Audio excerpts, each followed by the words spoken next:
Balbir Singh ji, super engineer वाले श्रीमती शैलजा संदीप चंदेवा जी और श्री विश्वकर्मा मंदिर सभा की सारी कार्यकारिणी, खासकर श्री रामपाल धीमान जी प्रधान, श्री रोशनलाल धीमान जी संरक्षक, श्री लाभ सिंह धीमान जी मुख्य संरक्षक हैं, श्री ओम प्रकाश जी चेयरमैन, श्री गुरुचरण धीमान जी महासचिव, श्री मोहन लाल मंजू जी कैशियर और साथ ही साथ अमरजीत सिंह जी धीमान प्रधान कोर्ट रोड से आए हुए हैं, उनका भी मैं नाम लेना चाहूंगा।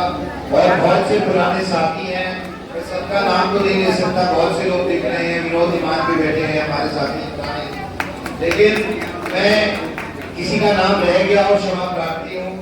लेकिन मैं आज के कार्यक्रम में खासकर भगवान विश्वकर्मा जी का जो आज का एक जयंती है, उसमें उनकी शिक्षा की बात जरूर करना चाहूंगा।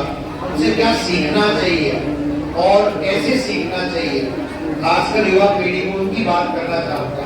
और मुझे अच्छा लगा जब आपकी यहाँ पर विश्वकर्मा मंदिर सभा ने जिस तरीके से 15 बच्चों को सम्मानित किया, साथ में समाज सेवियों को भी, तो ये एक ऐसी चीज है जो कि हमें युवा पीढ़ी के लिए हमें भी और उनको भी प्रोत्साहन देती है। और ये बहुत ही महत्वपूर्ण होता है प्रोत्साहन, क्योंकि इससे आपको ऊर्जा मिलती है। सभी अतिथि आयोजकों को, मातृशक्ति और युवा साथियों को मैं दिल से अभिनंदन करता हूँ, क्योंकि जब भी हमारा, मैं आपसे एक बार निवेदन करना चाहता हूँ, मैं बहुत लंबा नहीं बोलूंगा, मैं सिर्फ 5 मिनट बोलूंगा। और मैं दिल्ली से सिर्फ आपको मिलने आया हूँ आज सुबह की शताब्दी से, तो मैं आपसे निवेदन करूंगा अपनी माताएं बहनों से, अपने युवा साथियों से, कि एक बार सब लोग इस बहुत ही अति महत्वपूर्ण विषय के ऊपर बात सुने। मैं जानता हूं आप लोग काफी देर से इंतजार कर रहे हैं, लेकिन ये आपसे जुड़ी और संबंधित बात है, हमारी युवा से जुड़ी पीढ़ी से जुड़ी संबंधित बात है। इसलिए मैं आपसे निवेदन कर रहा हूँ, जितने भी हमारे साथी भाई वहां खड़े हैं, आपसे भी निवेदन हो, 5 मिनट की ये बात सुनिएगा और गौर से सुनिएगा। देखिए, आज का दिन सिर्फ पूजा से अधिक सर्जन का पर्व है, क्योंकि वो सर्जन जो हमारे समाज, देश और भविष्य को आकार देता है, इसका महत्व हमें समझना चाहिए। भगवान विश्वकर्मा जी का वो नमन देवताओं को शिल्पकार, कर्म योग और कौशल का प्रतीक माना जाता है। भगवान विश्वकर्मा जी के का मूल संदेश हमें समझना चाहिए, और उन्होंने सिखाया है कि श्रम ही पूजा है और सर्जन ही साधना है। और मैं इसीलिए आपसे बहुत ही महत्वपूर्ण विषय की बात करना चाहता हूँ, क्योंकि जब इंद्र भगवान ने और विश्वकर्मा जी की मैं एक व्याख्या आपके सामने रखना चाहूंगा, एक हिस्सा रखना चाहूंगा। जब स्वर्ग का निर्माण हो रहा था तो विश्वकर्मा जी से करवाया गया, इंद्र भगवान ने तो कहा कि स्वर्ग का निर्माण। और जब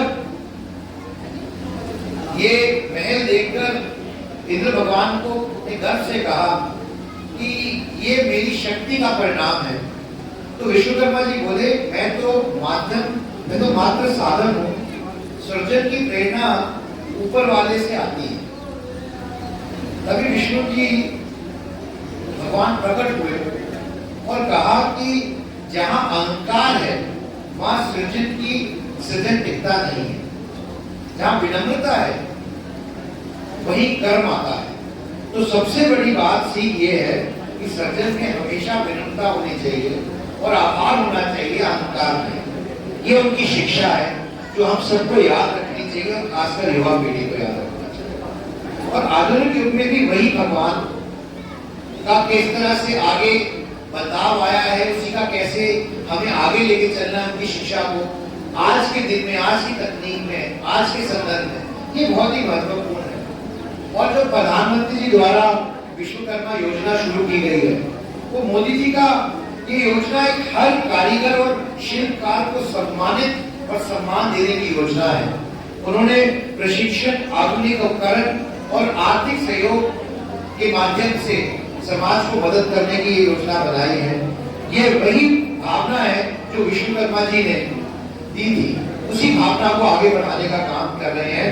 हर हाथ सृजनशील बने और हर श्रमिक आत्मनिर्भर बने। मैं इसी परंपरा को आगे बढ़ाते हुए एक बात बोलना चाहता हूँ। जब रामपाल जी से बात हो रही थी, जब मुझसे पहले वक्ता बोल रहे थे, सरदार जी ने बलबीर सिंह जी बोल रहे थे, शैलजा जी बोल रही थी, तो मेरी बात चल रही थी और मैंने कहा कि जो इतने प्रतिभाशाली बच्चे हैं, खासकर हमारी बच्चियां जिन्होंने इतना अच्छा किया है एग्जाम्स के अंदर और 90% से ज्यादा मार्क्स लेके आई हैं, इनमें प्रतिभा की कमी नहीं।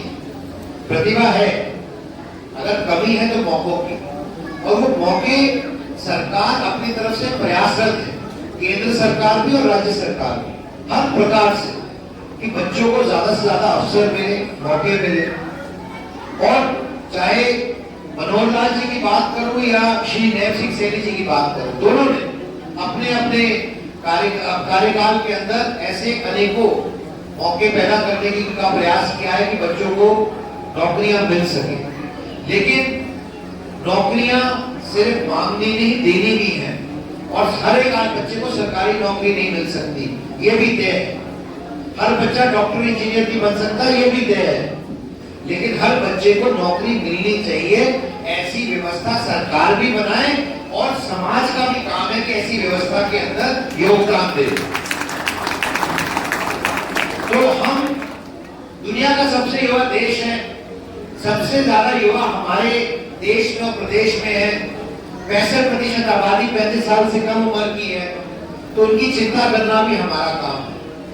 और इसीलिए उसी को मद्देनजर रखते हुए हमने एक नई पहल की है, जहां पर निःशुल्क, फ्री ऑफ कॉस्ट उन बच्चों को पढ़ाया जाएगा जिनमें क्षमता है लेकिन मौकों की कमी नहीं है।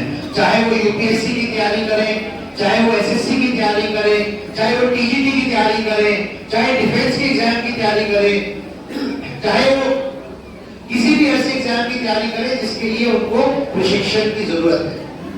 और ऐसी व्यवस्था के लिए उनको दूर नहीं जाना पड़ेगा, यहीं पर निःशुल्क सबसे अच्छी कोचिंग इसकी मिलेगी। ऐसा प्रण लेकर मैं आपके बीच में आया हूं। सिर्फ इतना ही नहीं,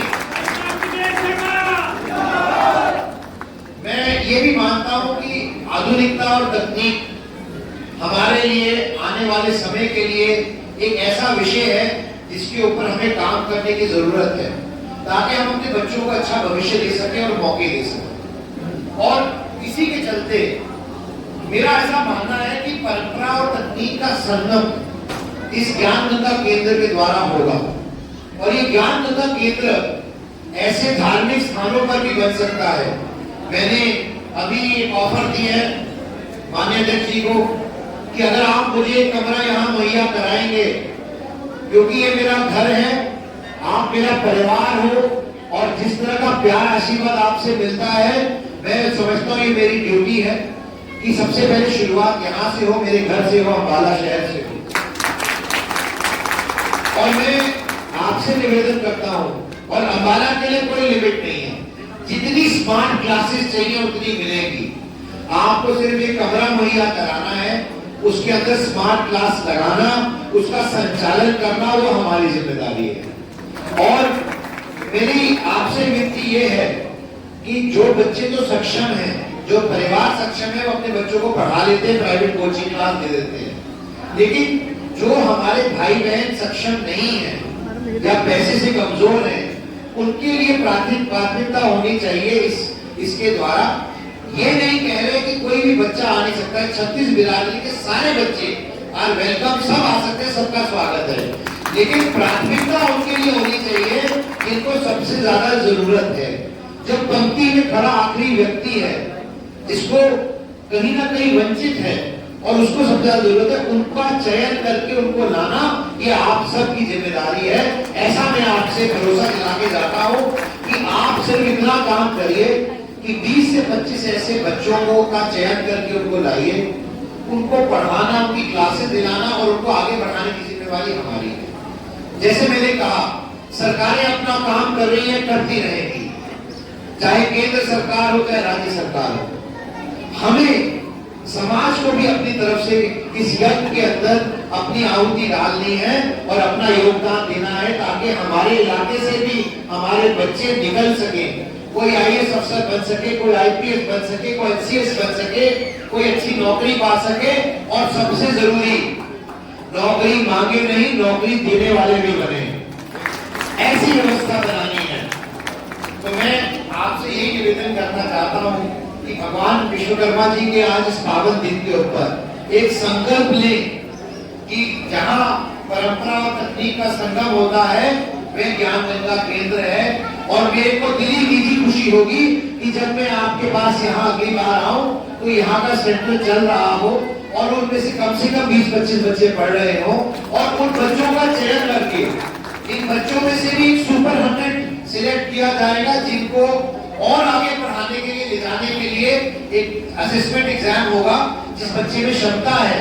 जैसे ये सरकार क्षमता के आधार पर, मैं धन्यवाद करना चाहता हूँ मनोहर लाल जी का पुणे, और मैं धन्यवाद करना चाहता हूँ विनोद शर्मा जी का, जिन्होंने सबसे पहले मेरिट पर नौकरी देने की आवाज उठाई थी, और माननीय मनोहर लाल जी ने उसको पूरा किया। नैब सिंह सैनी जी ने उसको आगे ले जाने का काम किया कि मेरिट पर बच्चों को नौकरी मिलने लगी।